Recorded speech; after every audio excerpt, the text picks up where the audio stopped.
On this episode, Ben puts to rest the yield debate between different soybean trait platforms. Turk talks all things markets and shares the latest from Dr. Chad Hart at Iowa State University. Tommy has exciting data comparing our seed treatments to the competition, and be sure to stick around for Joe's corny joke. Hi, this is Joe Mershman. Welcome to Cup of Joe, episode number 18, season 3. Today we have our regulars, Tommy and Turk and Ben, and as always, we start with Ben. Ben, you have got a pile of data there. You got some pretty exciting stuff, huh? Yep. Well, we were getting questions at the beginning of the week talking about one of the comments that we mentioned last week about not being able to tank mix dicamba and glufosinate. So I wanted to make sure that we put up this Enlist comparison trait herbicide systems, and it basically talks about all the differences between the Enlist system and the in-crop dicamba system. So it talks about nozzles, it talks about application restrictions, it talks about tank mixes. It's just a really good information. It's a one-stop shop. We're going to get it put up on the website so that our customers can take a look at that if they're interested. So that little piece of paper there will compare the Enlist E3 system to the dicamba system and tell you what the differences are? Yep, label differences. Label differences. So there's no misunderstanding when you're making that decision which trait package you want to go with. You can look at this thing and you can just go right down the line and see the pluses and minuses of each system. Correct. And that's all updated with the most current information as far as the label goes? Yeah, I think this sheet's probably 2.5-3 weeks old. So after the new dicamba registration came out, Corteva put this together for us. So it talks about like flowering and restricting spraying intervals and stuff. So it's a good sheet. The next thing that I had here is I wanted to bring up, we are getting questions from data from farmers and stuff asking, we talk about it all the time, but we don't necessarily the customers don't get to see the information all the time. So I wanted to bring up our first trials. So it's our third party first trial data, where we basically accumulate all of the data from Illinois, Iowa, Missouri, Nebraska, South Dakota, Minnesota, Wisconsin, Indiana. Yeah, that's all everything. all over. And basically, we just look at the Enlist E3 versus the Extend versus the LLGT27s, and it talks about the number of locations that we have in each state, and the number of tests that we have in those states, and what the trait averages are. Yeah, it took every entry that was LLGT27, every entry that was E3, every entry that was Extend, averaged them up, and we came up with those numbers. Plus, we give you the test average too. The location average and the location. as well. So it's, at the end of the day, what's it say? It says that we're statistically insignificant. There's less than a bushel between all three trait platforms. So the claims that Extend soybeans not yield Enlist E3 are false. Yeah. I mean, it's an exaggeration. Exactly. I mean, when they look at the 3, 4, 5, 6 bushel yield advantage that they're pushing, even on Extendiflex, they're talking strip trials, they're talking controlled variations. I mean, anybody can make a plot win when they want to. In other words, if you figures don't lie, we'll forget that one. Yeah. You know how that goes. As far as the trait differences there and everything, how many locations are some of these? Because obviously, instead of just a one-off where they're getting 3 to 4 bushel better, we've got over 30 locations in some, or no, it's over 100 in some cases. Yeah. So let's just take Iowa for example, because we're in Iowa. We have 11 locations. We have 150 data points for Enlist. We have 142 data points for Extend, and we have 34 data points for LLGT27s. Wow. So there's a lot of different data points, and that's what makes the data wash out. Yeah. And then say that there's no significant difference. You just got to pick the company's best stuff that fits the right soil type, that takes the right stress, that handles the disease pressure. So the traits add no yield. They're herbicides. They're for herbicides. So just pick your soybean by what your least limiting factor is, and if that's phytophthora, it's phytophthora. If it's sudden death. If it's iron corrosis, whatever it is, right? Right, and a lot of the companies have a lot of those things because there's some really good breeding programs out there, but there's other things involved too. Who's going to service you? Who has the seed? What's that seed going to look like when it gets to you? There's a lot of things and that we excel in that there's reasons to buy from us. So. And the last piece of paper on this subject is the 2020 Iowa State Crop Performance Testing from the Crop Improvement Association, and it basically says the exact same thing as the first trial. So we have three different layers of data that prove the Extend versus Enlist versus LLGT27 yield data myth. You're going to put that one up too? All three of those papers are going to get put online. So when it comes to the data thing, which I watch the blogs and Ag Talk, they're still debating whether one trait yields more than another. You can look this thing over and make your own decision, correct? Correct. And you're going to see that when you use independent data, average everything up, either from Iowa State or from first tests, it comes out the same. Correct.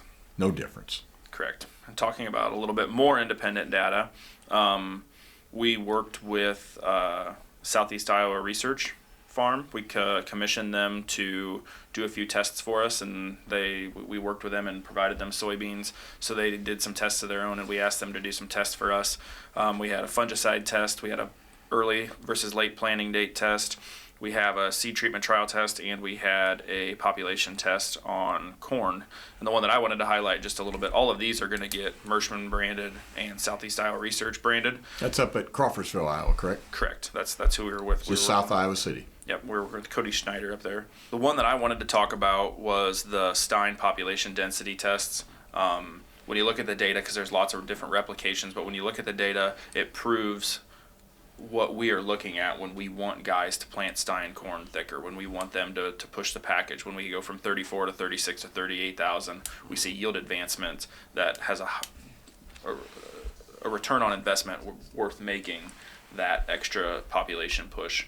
And when third-party people come in and do that for us, and we're in fairly non-variable plots, soil types don't change really quickly, when they're in a testing environment where this is what they get paid to do, it worked out really nicely. So we had Stine 9808 E-20 up there. They planted at 34, 36, 38,000, and we got some results that we'll be able to share with our growers on our website as well once we get it branded and passed out. Very good. Great. Well, that's good information. Well, Turk, you've been doing a little background research and trying to figure out these markets. Actually, I just got off a ISU TV, Crops TV, that ISU is putting out there this year. They were having the ICM conference, and that got canceled, and they put it all online. And so Alex will put up the link to that ISU or extension. It's store.extension.iowastate.edu is the address. You have to log in, set up an account. It costs $45, but there's actually about 45 hours worth of viewing that will be on there available, and $1 an hour, huh? $1 an hour, Wow. and that's pretty inexpensive. Don't get a ham sandwich though, right? Well, no, you don't get a ham sandwich, but you can get your own. So, but anyway, Chad Hart was on there this morning actually, and I was listening to him, and it was very, very interesting. Chad had some interesting information. He's the economist for Iowa State, Yeah, right? he's the the Iowa State ag economist. And he replaced Bob Wisner. Bob, I believe it was. Yeah. But anyway, he does a great job telling us what the markets are doing right now at any given time, and he'll update it as the winter goes on, I'm sure, with additional presentations. But he's looking for next year. They're looking for 91 million acres of corn to be planted, and the average price for the 2020 marketing year is projected to be about $4. So these are ISU, or not ISU, but USDA numbers, and which kind of it gives us some profitable levels for corn and soybeans. He's looking for about 90 million acres of corn to be planted spring of 2021, and the 2020 marketing, the big stuff you have in the bin right now, he's looking for the USDA is looking for 1040 average. So profitable levels in the foreseeable future.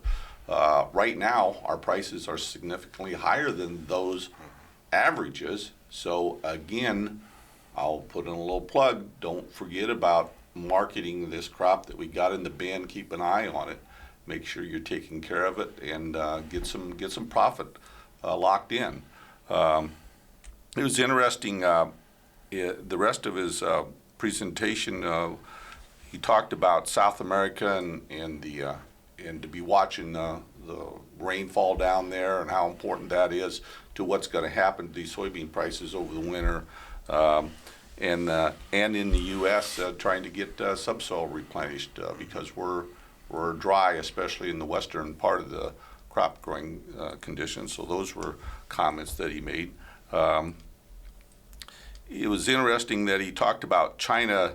Soybean sales are up nearly 1 billion bushels over a year ago at this time. And of course, we talked about a year ago at this time they were kind of in the middle of a dispute and were trying to figure out what they were going to do. But they're up over 1 billion bushels, and that's huge. And that's a large part of what's going on. Our supply is the lowest level in 7 years right now, what USDA is forecasting our ending stocks to be. So prices are going to be good here in this next year to be profitable. What was that other tidbit that came through this week about China buying rice from India? Yeah, it was interesting. China actually bought rice from India for the first time in 30 years. And that's very interesting considering China is supposed to have 2/3 of the world's rice reserves. So something going on in China that they're buying rice. So things may not be as they seem in China. They're evidently worried about some type of a food shortage, evidently, Something to watch. be buying rice. Something to watch. In other words, what's going on in China that they're buying rice, and they seem to be, maybe their crop wasn't as good, or they're a little, they're holding their cards close to their vest, and they're needing a lot of stuff. They are needing a lot of stuff, both corn, soybeans, and evidently rice too now. So it may not be as much trade negotiations as an actual all-out need for food supplies for their livestock and their people. Yeah, because they're raising their hog herds, so I mean that's going to create more demand for soybeans for the soybean meal, obviously. Yeah. So. And then what about the U.S. dollar? How's that going to come into play with? Well, U.S. dollars is going down. It's down about 20% from. Well, I've heard it could head towards 20% from where the highs were. Right, and so as the dollar gets weaker, obviously it's cheaper for our foreign buyer to buy our exports, our corn and soybean products. Conversely, it costs us more to buy stuff from them as their dollar strengthens against ours, or their money valuations strengthen against ours. So anything we import could be higher, anything we export could be lower, depending upon the situation. Which adds to trade deficits, which is what we're trying to balance. So if you need a big screen TV, better get on it, huh? I was encouraged to hear Biden say that he was going to put America first and not going to make any changes in the trade negotiations that Trump had negotiated. So that was encouraging for me as we move into this new administration. Well, if you're a farmer, you got to start looking at this from a little bit of a different angle. A lot of the herbicides are formulated in China and imported into the U.S. and then made into solutions and whatnot. Just in general, we think inflation is going to come back into agriculture inputs, and we're seeing it already on fertilizer. And talking to our chemical friends in the chemical business, they're about 18 months out. I mean, they secure supplies about 18 months, so it's going to be a little bit slower on that end. But in general, most of the folks and everything I'm reading says if you need inputs, get them bought now. Get them bought now because there's no reason for them to go down. They may stay the same, but there's no reason to go down. And like our seed, for example, you can get bargain prices right now on seed by January 15th, depending upon what year you want to pay for it. But, we're giving an extremely competitive cash discount. And then also, we have good supplies. So, I mean, it makes sense. And of course, we we purchased our soybeans, to set our price at a much lower level than where they are right now. So, just in general, the smart play for farmers is to take advantage of these higher prices and lock in your inputs at the older prices right now. So don't delay. And then of course Ben's given it real clear direction that the decision on traits is don't worry about the yield issue. It's a non-issue. And Tommy, let's talk seed treatments. Anything else, Turk? Before I No, that pretty much wraps it up. Hey, Tommy, I see you're looking at some seed treatment data, and of course, when it comes to seed treatments, all seed treatments are the same, right? No, I would not say that, Joe. Not all seed treatments are created equal. So, in other words, our company's seed treatment is significantly different than maybe somebody else's seed treatment? In my opinion, our seed treatment's the best by far, Joe. So, and I got some data to back that up, but obviously there are some good seed treatments out there, but these are the ones that we're going to talk a little bit about. With our Southeast Iowa Research Farm, we commissioned a test just like Ben was talking about earlier in the program with the Iowa State on-farm trials. These checks here, these fields were planted on April 21st, 2020 in no-till at 140,000 and 30-inch rows. It was harvested September 25th, 2020. So what we have here, and I'll hit some highlights. So we had the checks with just bonus coated plus, Mohawks were the check, 1928 Enlist E3s. We had bonus coated plus. We had Sultro, which would have bonus coated plus and Trepidity with it. We had an Alivo check that would have bonus coated plus and Trepidity on it. And then we just had Trepidity by itself with bonus coated plus, which would be our standard treated soybeans.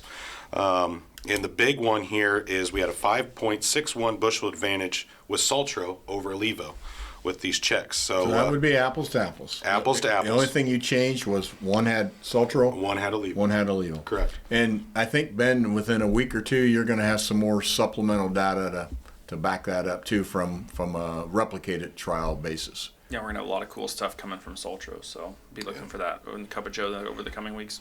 So at the price point and what everybody's looking at, and then I think what we're really seeing in this test is what the halo effect is probably the biggest contributing factor of why we're seeing these yield differences. Another thing that poked out on me at this test here was the bonus coated plus with Trepidity, which is our standard treatment that we put on our treated soybeans, was a 2.93 bushel advantage over the Alivo check. So I thought that was very, very, very interesting. So lots of good data there. Alex will obviously post that on there with Ben's information, but So the conclusion is that our base treatment with Trepidity and with Sultro is a better option than our base treatment with Trepidity than Alivo head to head. all day long, yes, All sir. day long. Yep.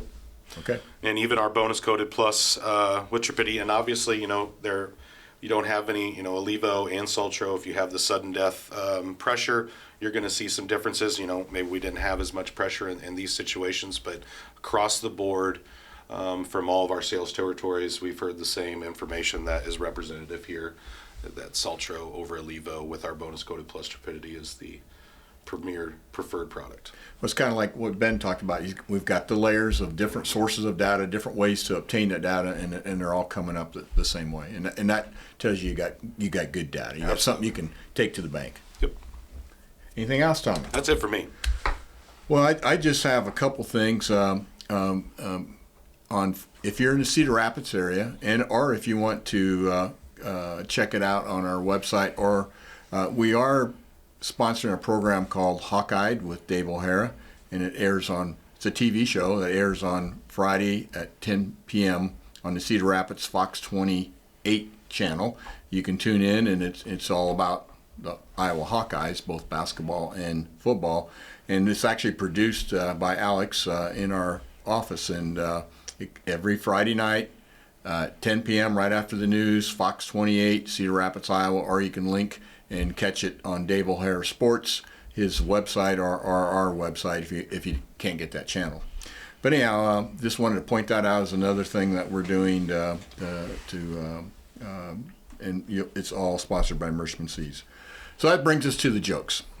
Got two jokes for you today. The corny jokes, of course, corny jokes were invented by seed companies because they're seed catalogs were so boring. In order to get a farmer to turn the page, they'd put a corny joke on it so that you would be anxious to turn the page. So that was done back in the turn of the century, and so we're going to continue the tradition. So we're hoping that you're listening to the end of this program to get this corny joke. Did you hear about the man who got hit by the same bike every morning? It was a vicious cycle. Okay. Now, we know how we like our bar jokes here. This one here is: two termites walk into a bar. One asks, "Is the bartender here?" Termites eat wood. Okay, that's enough for this week, okay? We'll see you next week. We hope that your family is healthy and safe. And again, we appreciate your business and your support. We'll see you next week. Take care.